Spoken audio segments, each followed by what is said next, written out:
Imagine standing on the surface of a quiet Turkish town and discovering that beneath your feet lies an entire city, not just a few caves. An actual city with kitchens, bedrooms, churches, wine cellars, and tunnels wide enough to ride a horse through. And the most disturbing part? Nobody knows who built it. No name, no record. Just stone, silence, and secrets that go 20 floors deep. Today, we're going underground, literally. Hey guys, welcome back to Fawad Beyond Borders. I'm your host Fawad Malik, coming to you straight from Pakistan.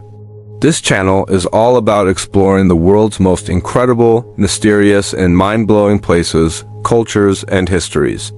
If you're new here, make sure you hit that subscribe button because, trust me, you don't want to miss what we have coming. Now, let's get into today's topic.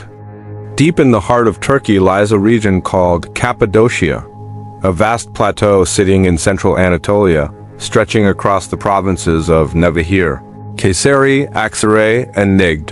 I personally visited this extraordinary place back in April 2012, and what I witnessed there completely changed the way I think about ancient civilizations. This journey was actually a continuation of my earlier research in 2011, when I studied underground megalithic structures in Israel, sites like Marasha, Beit Guvrin, and Hervet Midras. After analyzing those complexes, I reached a striking conclusion. Those structures were likely carved hundreds of thousands, possibly even millions of years ago by a long-vanished race of small-statured people. What I found in Cappadocia only deepened that theory. The underground cities, what are they? Today, archaeologists have identified nearly 200 underground cities carved directly into the soft volcanic rock known as tuff across Cappadocia. Each of these cities contains 5, 6, sometimes even more floors stacked beneath the earth. Hundreds of rooms and halls are connected through narrow tunnels and winding corridors.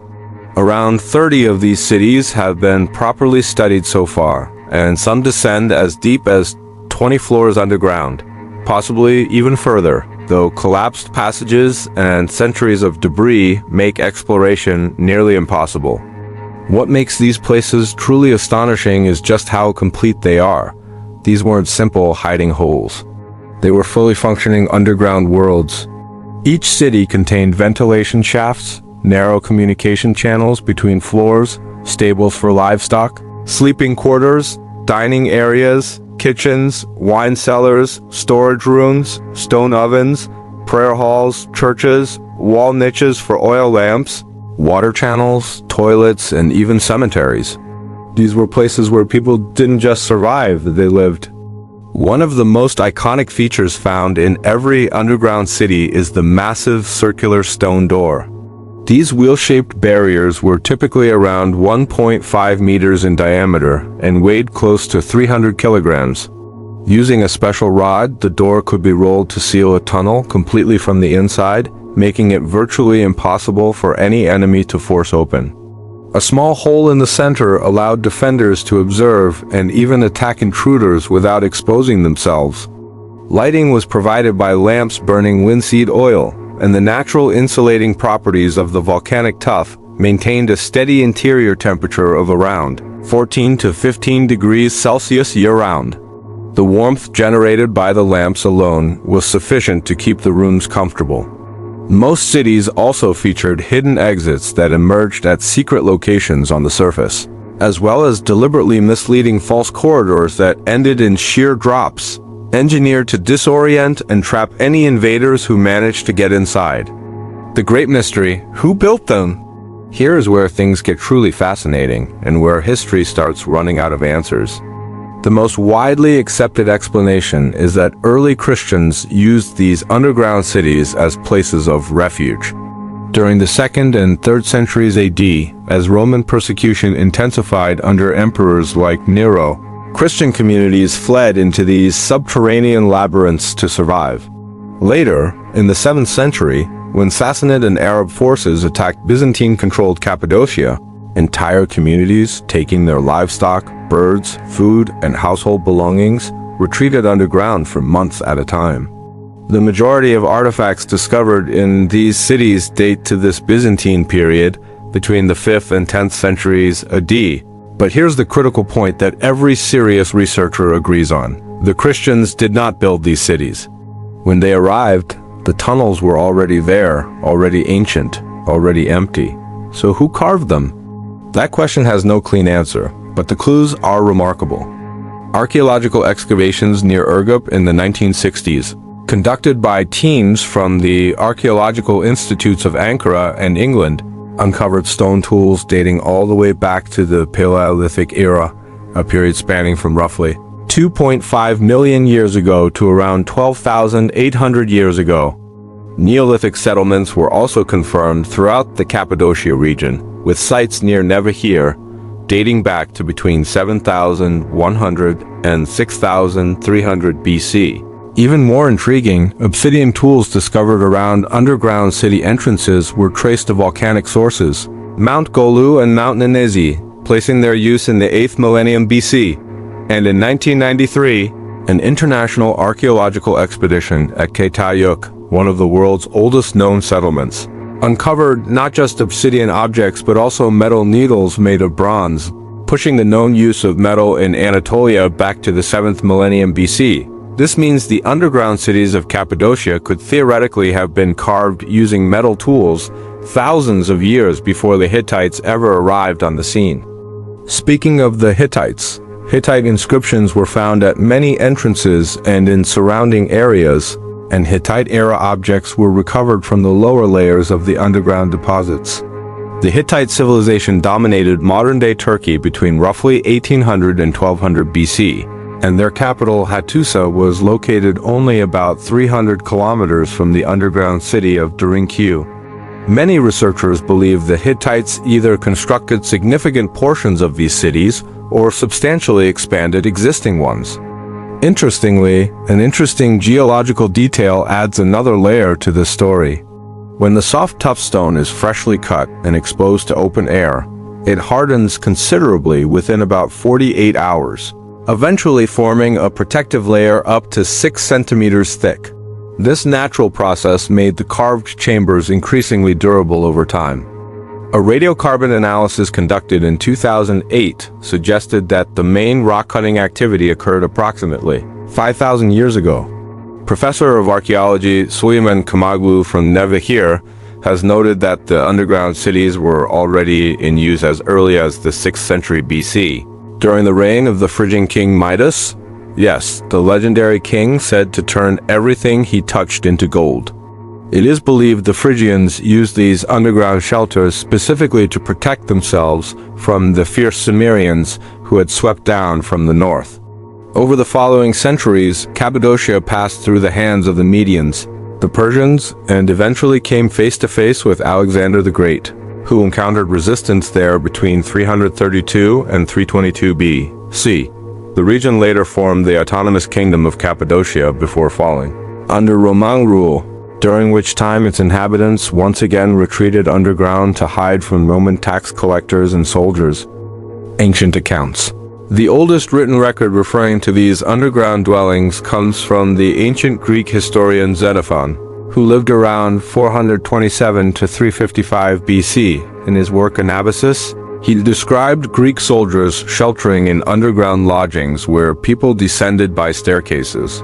Inside, they kept sheep, goats, cows, and birds, brewed barley beer in clay vessels, and stored wine in underground wells. Later, the ancient Greek geographer Strabo, writing around the 1st century BC, also referenced extraordinarily deep wells in this region. Archaeological specialist Raul Saldivar, based in Nevahir, made an observation that has stayed with me. He notes that both the Phrygians and the early Christians arrived to find these spaces already abandoned and empty. Nobody was living there. The cities had been left behind long before either group arrived. Excavations have brought hundreds of animal bones to the surface, but not a single human skeleton belonging to the original inhabitants has ever been found. The Dwarf Theory. Now here is where the story takes a genuinely strange turn. British archaeologists who worked in Nevahir between 2002 and 2005 raised a hypothesis that has sparked enormous debate.